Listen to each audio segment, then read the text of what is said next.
75세가 인간 수명의 결정적인 고비로 여겨지는 이유는 의학적, 생리적, 사회적, 심리적 요인이 복합적으로 작용하기 때문입니다. 아래의 주요 6가지 이유와 75세 수명의 고비, 건강하게 넘기는 실천 전략 5가지를 정리해 보겠습니다. 사람은 왜 75세가 수명을 결정짓는 고비인 이유 6가지. 1. 노화의 가속화.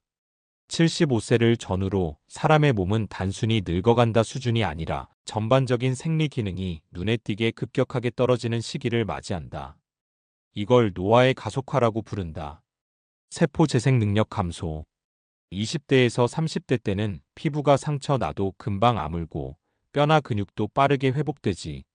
하지만 75세쯤 되면 세포의 재생 속도가 현저히 느려져서 작은 상처 하나도 잘 낫지 않거나 염증으로 번질 수 있어. 근육뼈의 급격한 감소 근감소증 골다공증. 60대부터 서서히 줄던 근육량이 75세를 지나면 빠르게 감소한다. 이 때문에 걷기 어렵고 쉽게 피로하고 균형 감각이 떨어져서 낙상 위험이 급격히 증가해. 또 뼈도 약해져서 넘어졌을 때 쉽게 골절로 이어질 수 있고 특히 고관절 골절은 고령자 사망률과 직결된다. 면역력 흑감. 75세 이후 면역세포의 기능이 급격히 떨어지면서 감기나 폐렴, 대상포진 같은 질환이 치명적이 될 수 있다. 특히 암세포에 대한 감시 능력도 약해져서 암 발생률도 증가한다. 뇌기능 저하인지 기능 감퇴. 뇌세포도 회복 능력이 없기 때문에 75세부터는 기억력, 판단력, 집중력이 눈에 띄게 떨어지기 시작해. 이 시기부터 알츠하이머형 치매나 혈관성 치매 같은 인지질환 발병률이 급증한다. 자율신경계 불안정. 체온 조절, 수면 주기, 심장 박동, 소화 기능 등 우리가 의식하지 않고 조절되는 기능들도 흔들린다. 그래서 75세 이후엔 불면증, 소화불량, 어지럼증, 변비나 배뇨장애 등이 자주 나타난다.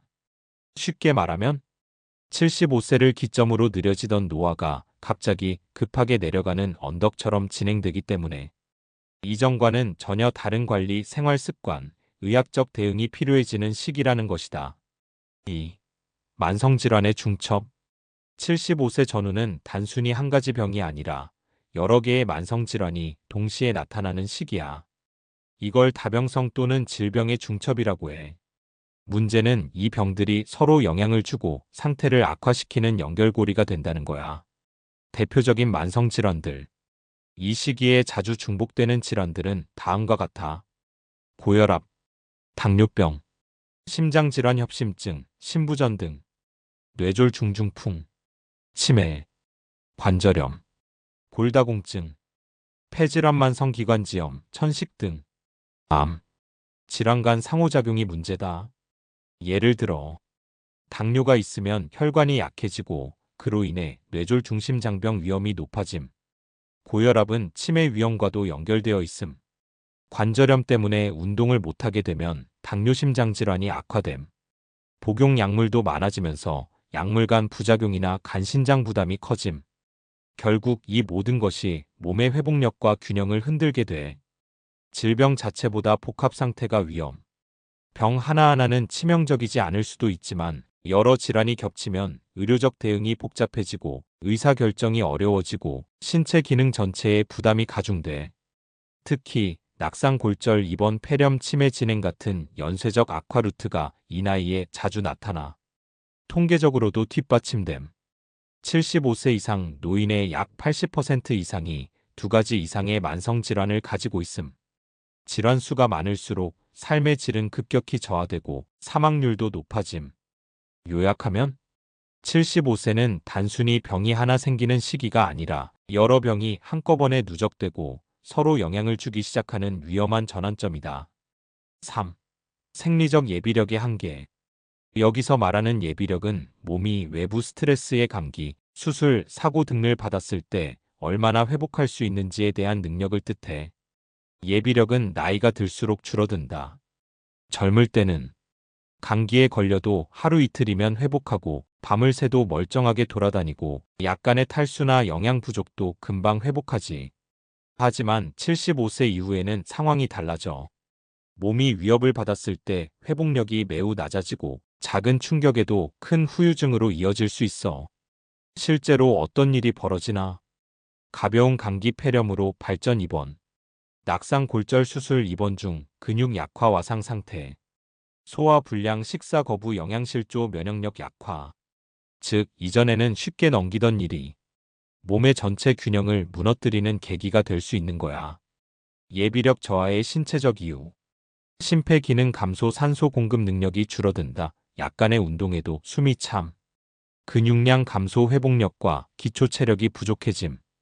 내분비 기능 저하 스트레스에 대한 대응 능력도 약화됨.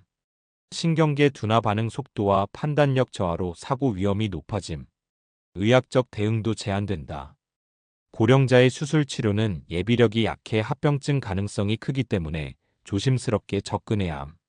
약물 복용 시에도 간과 신장의 해독 능력이 떨어져 있어 소량에도 부작용이 날 수 있음. 쉽게 말하면 75세 이후엔 회복하는 힘이 급격히 약해지기 때문에 아프지 않도록 미리 예방하는 게 가장 중요해진다. 이 시기에는 잘 낫는 것보다 안 아프게 지내는 것이 핵심이야. 4. 사회적 고립과 심리적 위기. 75세는 단지 몸이 약해지는 시기만이 아니라 정신적 정서적으로도 큰 전환점이 찾아오는 나이야.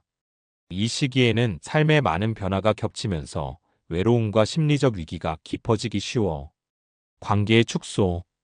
배우자나 친구의 죽음 비슷한 세대의 사람들을 하나둘씩 떠나보내게 되는 나이. 자녀의 독립 자녀들이 각자의 삶을 살아가며 부모와의 일상적 관계는 줄어든. 사회활동 감소 은퇴 이후 새로운 만남의 기회도 줄고 사람들과의 교류가 끊기기 쉬움.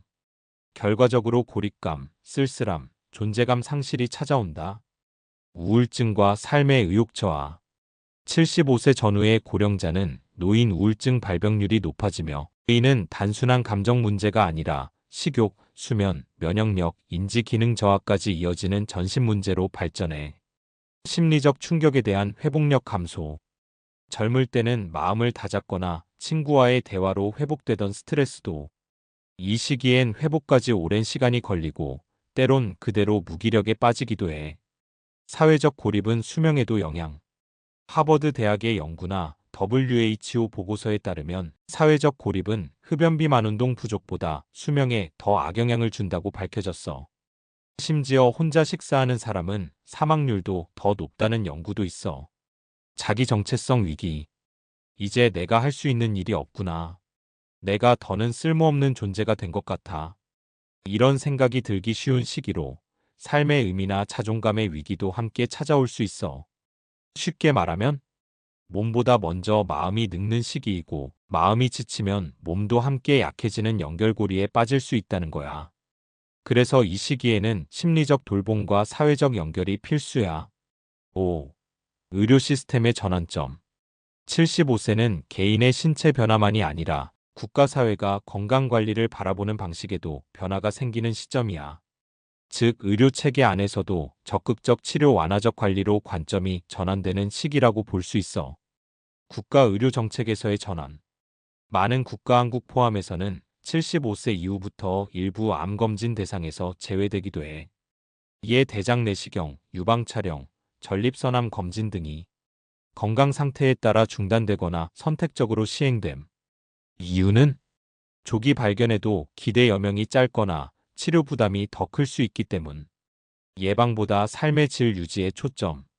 75세 이후에는 의료 시스템도 병을 완전히 없애는 것보단 증상을 완화하고 일상생활을 유지할 수 있게 돕는 쪽으로 바뀌어 완화의료, 가정방문 진료, 지역 케어 시스템 등이 활성화됨. 치료 부담 vs 치료 효과의 균형. 고령자의 수술이나 항암 치료 등은 회복 기간이 오래 걸리고 부작용 위험이 높기 때문에 의료진도 더 신중하게 접근하게 돼. 환자나 가족도 연명치료보다 삶의 질이 중요한가? 에 대한 고민을 시작하게 되는 시점이 바로 이 시기야. 약물 관리의 중요성. 이 시기에는 약 복용 개수가 평균 5개에서 10개에 이를 수 있어. 이걸 다약제 복용이라고 해. 그래서 약물 간 부작용, 간신장 부담, 인지 저하 등이 새로운 건강 리스크로 부각돼. 쉽게 말하면 75세 이후는 무조건 치료에서 현명한 관리로 방향을 바꾸는 시기야. 이 시기엔 의료진과 본인이 함께 어떻게 하면 남은 삶을 편하고 건강하게 살 수 있을까? 를 고민하는 게 핵심이지. 6. 통계적 수명 분기점. 기대 수명의 중간값. 한국인의 평균 기대 수명은 약 83세 내외 2023년 기준. 75세는 그 기대 수명의 약 90% 지점에 해당해. 통계적으로 보면 75세를 넘긴 사람은 기대 수명까지 5년에서 8년 남은 것이야. 건강 수명 vs 기대 수명. 여기서 중요한 건 건강 수명이야. 건강 수명이란 다른 사람의 도움 없이 스스로 일상생활을 할 수 있는 연령. 한국의 평균 건강 수명은 약 73세 정도로 알려져 있음. 즉 75세부터는 건강하지 않은 수명으로 진입할 확률이 높아지는 시점이야. 통계적으로 위험 곡선이 올라간다. 75세 이후부터는 다음 지표들이 급격히 상승해. 낙상 및 골절률, 입원율, 치매 진단율, 사망률. 생존 곡선을 봐도 75세를 기준으로 곡선이 급격히 떨어지기 시작해. 그만큼 생리적, 의료적, 환경적 요인이 겹치는 수명의 전환점이라는 뜻이야. 장수 고령자들의 공통점? 통계적으로 90세 이상을 건강하게 사는 사람들의 특징은 75세 전후를 질병 없이 활동적으로 넘겼다는 점이 거의 공통돼. 요약하면 75세는 평균 수명에 근접하는 시점이며 건강 수명을 넘는 첫 문턱이야. 이 시기를 어떻게 보내느냐가 남은 5년에서 10년의 삶의 질을 결정하는 핵심 포인트지. 75세 수명의 고비, 건강하게 넘기는 실천 전략 5가지. 1. 작은 질병도 위기 신호로 인식하라. 75세 이후는 회복력이 떨어지기 때문에 감기, 낙상, 식욕저하, 불면 같은 작은 증상도 무시하지 말 것. 초기 대응과 예방이 가장 강력한 치료다. 예. 감기 기운이 느껴지면 즉시 휴식과 따뜻한 수분 섭취. 낙상 후에도 통증 없이 넘어졌다면 근육 손상이나 뇌출혈 체크. 2. 움직임은 곧 생명력이다. 근육량과 신체 활동이 떨어지면 질병 우울침의 위험이 배가 됨. 매일 가벼운 걷기, 계단 오르기, 간단한 스트레칭이라도 꾸준히 할 것. 체력을 잃지 않는 것 자립의 시작. 예. 하루 30분 걷기, 실내에서도 의자에 앉아 다리 들어 올리기, 텃밭 가꾸기, 마실 나가기 등 일상의 운동화. 3. 사회적 연결망을 유지하라. 사람과의 관계는 심리 안정뿐 아니라 수명에 직접적 영향. 하루에 단 10분의 대화, 한 통의 전화라도 관계를 이어가는 게 중요. 혼자 식사하지 않기, 동네 모임치 미봉사 활동이 큰 힘이 된다. 예. 주 1회 마을 경로당 방문. 매일 아침 딸이나 손주와 전화통화. 종교 모임, 노래교실, 동네 산책 모임 참여. 4. 약보다 중요한 건 음식과 수면. 영양 불균형은 면역력 저하와 근감 소증의 원인. 불면증은 치매 위험과 깊은 관련이 있음. 규칙적인 식사와 수면은 가장 기본적인 건강 습관. 예. 아침엔 단백질 계란, 두부, 점심엔 채소, 저녁엔 소화 잘 되는 죽이나 밥. 오후 10시 이전 취침, TV 대신 조용한 음악이나 독서로 뇌 안정. 5. 치료보다 삶의 질 유지에 집중하라. 병을 없애려 하기보다 일상에서 의미를 유지하는 것이 핵심. 무리한 연명 치료보다 아픔을 덜고 하루하루를 편히 보내는 전략도 중요.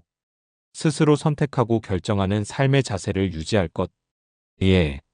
치료 방향에 대해 가족과 미리 논의 예 연명 치료 거부, 간병 계획. 좋아하는 음악 듣기, 그림 그리기, 손글씨 등 나만의 활동 유지하기. 정리하면 75세는 끝이 아닌 인생의 전환점이자 삶을 다시 설계하는 시기다. 건강을 지키는 방법은 어렵지 않다. 작게, 천천히, 꾸준히 그리고 함께 움직이는 것이 가장 큰 힘이다. 지금까지 골드 인생이었습니다. 감사합니다. 사랑합니다.